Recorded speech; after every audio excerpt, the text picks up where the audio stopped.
Dans l'épisode 6 de leur documentaire Netflix, Meghan Markle a lu le discours qu'elle avait écrit pour son mariage avec le prince Harry. Un moment très émouvant et plein d'amour. Il était très attendu sur Netflix et c'est le 15 décembre dernier que le documentaire Harry et Meghan a été mis en ligne. Avec 81,55 millions d'heures de vues, cette nouveauté s'offre la meilleure audience pour un documentaire lors de sa première semaine de diffusion sur la plateforme de streaming au logo rouge. CNN a même rapporté que la série est apparue dans la liste des 10 meilleures émissions de télévision dans 85 pays et qu'elle était numéro 1 au Royaume-Uni.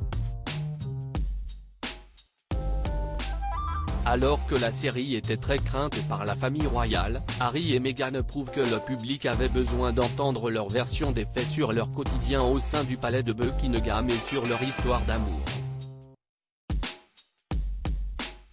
J'ai fait un discours le soir de notre mariage, ce que la mariée fait rarement au Royaume-Uni au cours de l'épisode 6 de Harry et Meghan. Le prince a avoué que certains aspects de son ancienne vie royale lui manquent. C'est le cas des grandes réunions de famille.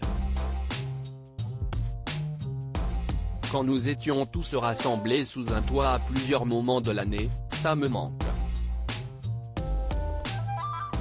Faire partie de la famille royale implique de vivre au Royaume-Uni, ce qui me manque aussi.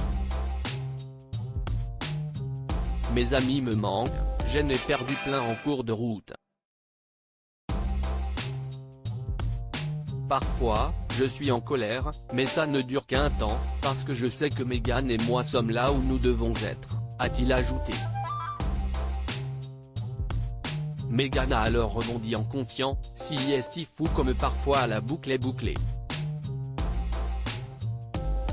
La jeune femme est ensuite revenue sur le discours qu'elle a fait à leur mariage. J'ai fait un discours le soir de notre mariage, ce que la mariée fait rarement au Royaume-Uni. Je l'ai encore dans mon téléphone. Meghan a demandé à Harry, avec beaucoup de timidité, si elle pouvait le lire. Ce qu'il a accepté. Meghan émue en lisant le discours de son mariage avec Harry. Si je tenais à m'adresser à vous ce soir, c'est parce que ça faisait longtemps que j'attendais ce moment. Je voulais partager une histoire sur l'homme que j'aime et sur notre rencontre. Appelons cela un conte de fées moderne. Il était une fois une fille vivant à Los Angeles. Certains disaient que c'était une actrice.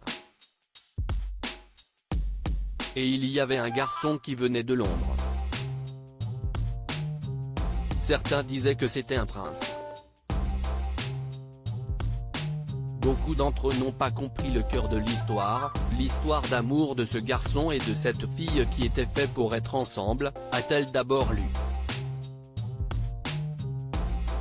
Elle a ensuite compté, après un mois à se faire la cour à distance, ils se sont retrouvés au Botswana. Malgré les doutes et les inquiétudes, ils se sont dit que, quoi qu'il arrive, ils ne se quitteront jamais. Et le couple vit ce conte de fées dans les moindres détails. Seul contre la famille royale, mais heureux et amoureux. Article écrit avec la collaboration de 6 médias. À lire aussi Harry et Meghan, Netflix s'est-elle servi de The Crown pour influencer la série documentaire sur les Sussex ?